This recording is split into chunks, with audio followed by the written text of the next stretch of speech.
નમસ્કાર. Gujarat blind YouTube channel પર આપ સર્વનો મિત્રો બણજારા પુષ્પક આપ સર્વનો હાર્દિક સ્વાગત કરું છું. મિત્રો, ગઈકાલે આપણે ચર્ચા કરી ગયા કે વિયેનામાં બેઠક મળીને અનેક નાના મોટા જે રાજ્યના રાજાઓ હતા તે પોતાનો સ્વાર્થ સાધવા આવ્યા હતા. બરાબર. આજે આપણે ચર્ચા કરીશું કે આ બેઠકમાં મુખ્ય મુદ્દાઓ શું હતા, હેતુઓ શું હતા એની વિશે. હવે આ બેઠકમાં મુખ્ય મુદ્દો એ હતો, મુખ્ય હેતુ એ હતો કે ભાઈ જે ફ્રાન્સ છે એ ફ્રાન્સને ફરીથી શક્તિશાળી રાષ્ટ્ર બનવા દેવામાં ન આવે એ આ બેઠકનો મુખ્ય મુદ્દો હતો. બરાબર. અને બીજો મુખ્ય મુદ્દો એ હતો કે ભાઈ ફ્રાન્સે જે બીજા દેશો પર આક્રમણ કર્યા છે અને એ આક્રમણથી જે બીજા દેશોને નુકસાન થયું છે એ નુકસાનનો બદલો લેવો. કોનાથી? ફ્રાન્સથી. અને ત્રીજો મુખ્ય મુદ્દો એ હતો કે ભવિષ્યમાં કોઈ પણ યુદ્ધ ન થાય, એટલે ભવિષ્યમાં કોઈ પણ યુદ્ધની સંભાવના ન થાય, બરાબર, અને શાંતિ સ્થપાય. આ વગેરે જે ત્રણ મુદ્દાઓ છે આ બેઠકમાં ચર્ચાવનારા હતા. એટલે આ ત્રણ હેતુ હતા, બરાબર, જેની પર આ બેઠકમાં આ લોકો ચર્ચા કરવાના હતા.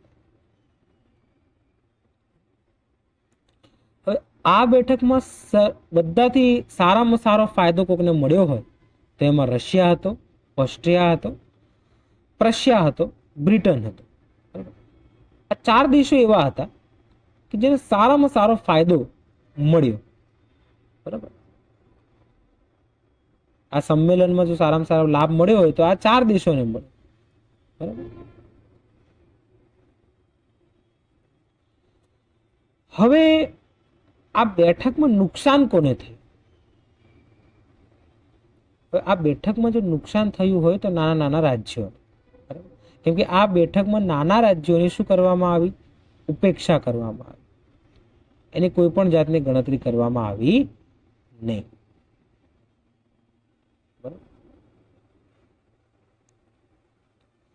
હવે આ બેઠકમાં નૃત્યની મહેફિલમાં રાજ્યોની સીમા નક્કી થઈ ગઈ. બરાબર.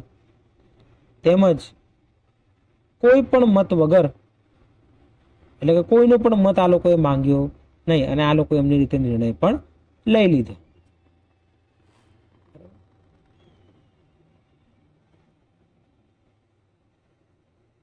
જોકે આ બધાના કારણે રાષ્ટ્રીયવાદ અને રાષ્ટ્રીય એકીકરણની જે ભાવના છે એને વેગ મળ્યો. કેમ કે આ લોકોએ જે વિયેના કોંગ્રેસની બેઠક મળી મિત્રો, એમાં આ લોકોએ બીજું કામ એ કર્યું હતું કે આ લોકોએ પ્રજાની કઈ ગણતરી જ નહીં કરી. આ બેઠકમાં આ લોકોએ જે મુખ્ય ભાર મૂક્યો હોય તો રાજવંશો, અને જે બી નિર્ણયો લીધા એ રાજવંશોના હિતમાં લીધા. પ્રજાને તો આમાં કઈ લાગે વળગે જ નહીં, પ્રજાના હિતમાં તો આ લોકો કઈ કર્યું જ નહીં. બરાબર. ફ્રાન્સની આસપાસ હોલેન્ડ તથા સાલ્ડિનિયા જેવા બળવાન રાજ્યો બનાવવામાં આવ્યા. બરાબર. અને ફ્રાન્સની પુનઃ વ્યવસ્થા કરવામાં આવી. ફ્રાન્સની પુનઃ વ્યવસ્થા કરવામાં આવી. બરાબર. એની આસપાસ હોલેન્ડ તથા સાલ્ડિનિયા જેવા બળવાન રાજ્યો સ્થાપિત કરવામાં આવ્યા.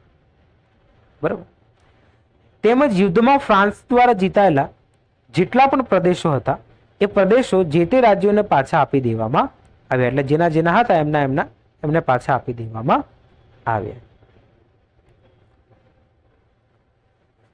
એટલે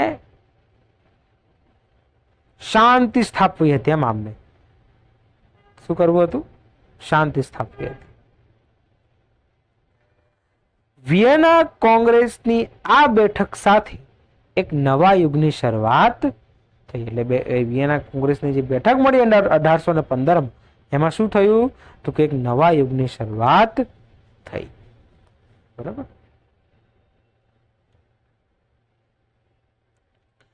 આ હતો પ્રકરણનો ટૂંકો સાર. મેં જે તમને સમજાવ્યું, આ પ્રકરણમાં તમને સમજાવ્યું કે આ પ્રકરણમાં આ બધું છે. બરાબર.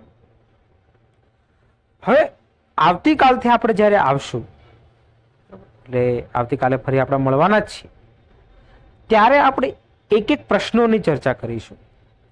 પ્રશ્નોની પ્રસ્તાવના અને ઉપસંહાર, એ હિસ્ટ્રીના જે એક એક પ્રશ્નો છે મિત્રો, એની આપણે ચર્ચા આવતીકાલથી કરવાની છે. ત્યાં સુધી વિડીયો ગમ્યો હોય તો એને શું કરી દેવાનું? લાઈક કરી દેવાનું. અને ચેનલને શું કરી દેવાની? સબસ્ક્રાઇબ કરી દેવાની. અને બીજા હિસ્ટ્રીના મિત્રો હોય તો એને શું કરી દેવાનું? વિડીયો શેર કરી દેવાનું. સિમ્પલ. બરાબર. તો ચાલો મળીએ મિત્રો નેક્સ્ટ વિડીયોમાં. ત્યાં સુધી અસ્તુ. જય હિન્દ, જય ભારત, જય જય ગરવી ગુજરાત.